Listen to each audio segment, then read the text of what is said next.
آخری دو صورتیں یہ گویا کہ قرآن مجید کے اختتام پر دو پہرے دار ہیں۔ یہ دو صورتیں ہیں کہ جو اصل میں مدنی صورتیں ہیں، نازل ہوئی ہیں مدینہ منورہ میں، اور ان کا زمانہ نزول کے اعتبار سے شان نزول بھی ہے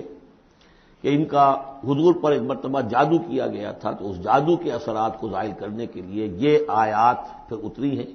اور حضور نے پھر جب ان کی بار بار تلاوت کی ہے تو وہ جادو کے اثرات، ایک یہودی نے کیا تھا جادو آپ پر، جس سے آپ کو چیزیں بھول جاتے تھے، اور کافی آپ کو دیر کو تکلیف رہی ہے۔ صحیح بخاری کے اندر یہ روایت موجود ہے۔ ہمارے جدید کچھ ریشنلسٹ ہیں اور جو خاص طور پر منکر حدیث ہیں، وہ سمجھتے ہیں کہ اس میں تو توہین ہے رسول کی کہ جادو کا اثر ہو سکتا ہے۔ رسول بھی اس اعتبار سے بشر ہوتے تھے، تلوار کا اگر کاری زخم پڑا ہے تو خون نکلا، اور خون نکل گیا تو زوفتاری ہوا ہے، زوفتاری ہوا تو بے ہوشی بھی ہوئی ہے۔ یعنی یہ جسم جو ہے ان کا، اس کے اعتبار سے جو بھی بخار آپ کو چڑھا ہے، بخار میں تکلیف ہوئی ہے، عالم نظر میں نہایت شدید تکلیف ہوئی ہے، تو اس حوالے سے یہ نہ سمجھیے کہ وہ بشریت کے جو لوازم ہے وہ ختم ہو جاتے ہیں، لیکن اللہ تعالیٰ کی طرف سے انہیں ایک مقام ملا ہے، ایک عصمت ملی ہے، ایک بزرگی ہے، وہ اپنی جگہ پر ہے۔ تو جادو کا وہ واقعہ بالکل صحیح ہے جو ہوا ہے، لیکن اس کے لیے اب یہ دو صورتیں ہیں، اور یہاں خاص طور پر نوٹ کر لیجئے کہ یہ معوذتین، یہ ایک صورت بھی ہو سکتی تھی، لیکن قرآن حکیم میں جو عام مزاج ہے کہ صورتیں جوڑوں جوڑوں کی شکل میں ہے، تو دو حصوں میں تقسیم کر دیا۔ اور اس کی تقسیم کیا ہے؟ ایک وہ چیزیں ہیں جو انسان پر باہر سے حملہ آور ہوتی ہیں، اور ایک چیز وہ ہے جو انسان کے اپنے اندر سے حملہ آور ہوتی ہے۔ ان دونوں کو دو علیحدہ چیزوں میں رکھ کر اور سکھایا گیا ہمیں کہ تم ہمیشہ اللہ کی پناہ طلب کرتے رہا کرو ان چیزوں کے اثرات سے، ان چیزوں کے اثرات بد سے اپنے آپ کو بچانے کے لیے۔ بسم اللہ الرحمن الرحیم، قل اعوذ برب الفلق، کہو کہ میں پناہ میں آ گیا صبح کے رب کی۔ فلق، فلق ویسے تو یہ لفظ ہم پڑھ چکے ہیں سورہ انعام میں، فالق الاصباح، رات کی تاریکی کا پردہ پھٹتا ہے اور سپیدہ سحر نمودار ہوتا ہے، یا گٹھلی، فالق الحب والنوائ، تو وہ جو گٹھلی ہوتی ہے وہ بھی پھٹتی ہے تو اس میں سے دو پتیاں نکلتی ہیں تو درخت بنتا ہے۔ اس اعتبار سے فلق سے مراد یہاں صرف صبح نہیں ہے، بلکہ جو اگلی صورت میں آ رہا ما خلق، جو بھی کچھ اس کائنات میں اس نے پیدا کیا ہے، در حقیقت وہ عدم کا پردہ چاک کر کے اس کو وجود بخشا ہے۔ عدم سے، عدم محض سے، کریشن ایکس نہیلو، بغیر کسی شے کے کسی شے کو بنانا۔ تو قل اعوذ برب الفلق من شر ما خلق،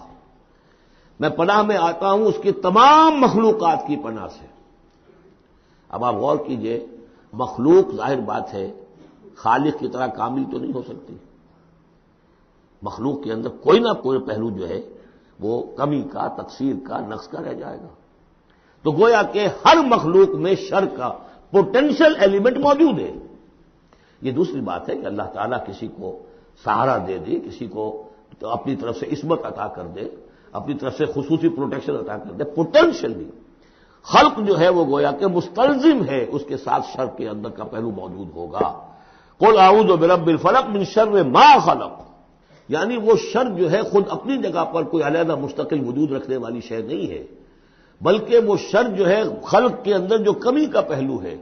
جیسے ہم نے انسانوں کے بارے میں پڑھا، خلق الانسان من عجل، انسان کی سرشت میں جلد بازی ہے۔ خلق الانسان ضعیفا، انسان کمزور پیدا کیا گیا ہے۔ جو اس کا فطرت والا پہلو ہے، جو روحانی پہلو ہے، وہ تو ہے انا خلقنا الانسان فی احسن تقویم، لیکن جو یہ حیوانی پہلو ہے اس کا جو مادی وجود ہے، اس میں تو ضعف بھی ہے۔ ان الانسان خلق ہلوعا اذا مسہ الشر جزوعا واذا مسہ الخیر منوعا، تو یہ تمام چیزیں جو ذہن میں رکھیے۔ قل اعوذ برب الفلق من شر ما خلق، جو بھی مخلوقات ہیں ان میں سے جو بھی شر کا پہلو ہے میں اس سے اے پروردگار تیری پناہ میں آتا ہوں۔ ومن شر غاسق اذا وقب، خاص طور پر یہ رات کو ڈھانپ لینے والی جو ہے رات، اندھیرا، یہ ظاہر بات ہے اسی پھر رات کے پردے میں چوری بھی ہے، ڈاکہ بھی ہے، اسی میں پھر غول بیابانی جو ہیں، شیاطین جن ہیں، ان کا بھی جو حرکتیں ہوتی ہیں، پھر یہ ساری چیزیں جو ہے اسی کے سلسلے من شر غاسق اذا وقب، سانپ بچھو وغیرہ بھی اسی وقت نکلتے ہیں۔ ومن شر النفاثات فی العقد، اور جو عورتیں گانٹھیں باندھ کر پھونکے مارتی ہیں، یہ جو بھی ٹونے ٹوٹکے ہوتے ہیں اور اس کی وجہ سے لوگوں کو نقصان پہنچایا جاتا ہے، گویا کہ یہ بھی اس کے اندر بھی کوئی حقیقت ہے، یہ سفلی عملیات بھی ہیں، ان کے بھی اثرات ہیں۔ جیسے کہ ہم جانتے ہیں کہ جادو جو ہے حق ہے، برحق ہے، اگرچہ کفر ہے، شراب کی تاثیر ہے لیکن حرام ہے، کچھ نہ کچھ حقیقت ان لکیروں میں بھی ہے، لیکن ہمیں روک دیا گیا کہ ان کے چکر میں مت پڑو۔ یہ جو منجمی ہے، نجوم کی حرکت، اس میں بھی کچھ نہ کچھ حقیقت ہے لیکن روک دیا گیا۔ تو کسی چیز کا ہونا بالفعل یہ اور شے ہے، لیکن اس کا جائز ہونا یہ اور شے ہے۔ تو بالفعل یہ عملیات ہیں جو سے اچھے اعمال ہیں، اور ان کو جو ہے کوئی اچھے اوراد ہیں، اچھے وظائف ہیں، تو ان کے کچھ اثرات جو ہیں اچھے ہو سکتے ہیں۔ اسی طریقے سے اس قسم کی چیزوں میں جادو کے کلمات ہوتے ہیں، ان کی بھی تاثیر ہے۔ اور وہ جو عورتیں جو ہے وہ جادو کرتے ہوئے، جس کو ہم کہتے ہیں کہ وہ تعویذ گنڈا وغیرہ جو ہوتا ہے، پھر وہ اس میں پھونکے مارتی ہیں، تو اللہ تعالیٰ سے میں ان کے شر سے بھی پناہ چاہتا ہوں۔ وَمِن شَرِّ حَاسِدٍ إِذَا حَسَدَ، اور حسد کرنے والے کے شر سے بھی میں اللہ کی پناہ طلب کرتا ہوں جبکہ وہ حسد اپنا استعمال کرے۔ اگر حسد ہے دل کے اندر ہے تو بات اور ہے، حسد کو بروئے کار لائے وہ، اور وہ انسان کے درپے ہو جائے اس حسد کی وجہ سے اس سے کوئی نقصان پہنچانے کو۔ اور اسی کتابیں ہے عین، العین حق، کہ اگر انسان اس حاسدانہ نگاہ سے کسی کو دیکھتا ہے اس کے بھی اثرات ہوتے ہیں، اور اس دیکھنے کے بھی کچھ برے اثرات جو ہیں وہ ظاہر ہو جاتے ہیں۔ تو یہ تمام چیزیں اپنی جگہ پر ہیں، لیکن ان سے پناہ کرنے کے لیے آپ لمبے چوڑے کوئی اور سلسلوں میں نہ پڑیں۔ یہی معوذتین اللہ نے جو محمد رسول اللہ کو تلقین فرمائے، سارا دار و مدار ان پر ہونا چاہیے۔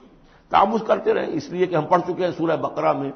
کہ حضرت سلیمان کے زمانے میں جنات جو تھے انہوں نے یہ سارے کام شروع کیے تھے، اور لوگ ان سے سیکھتے تھے جادو ٹونا، اور آج بھی نقش سلیمانی کے نام سے بکتے ہیں اس قسم کے جو بھی تعویذات ہوتے ہیں، اور وہ ایک دھندا بنا ہوا ہے۔ تو اس کو لوگوں نے سیکھا، اور وہ لوگ جو ہے آج بھی ہمارے ہاں یہ چیزیں چل رہی ہیں، لیکن یہ چیزیں حرام کی گئی ہیں، اور کہا گیا ہے کہ کوئی کسی کو نقصان نہیں پہنچا سکتا جب تک کہ اللہ کا اذن نہ ہو۔ اگر یہ یقین انسان کے دل میں ہو تو پھر اسے کوئی نقصان نہیں ہوگا۔ اور ویسے تو یہ ہے کہ تکلیف اللہ کی طرف سے کسی وقت آ سکتی ہے، بغیر اس کے کہ کوئی اور آپ کو پہنچائے، اللہ کی طرف سے خود بھی آ سکتی ہے۔ بارک اللہ لی و لکم فی القرآن العظیم ونفعنی وإیاکم بالآیات والذکر الحکیم۔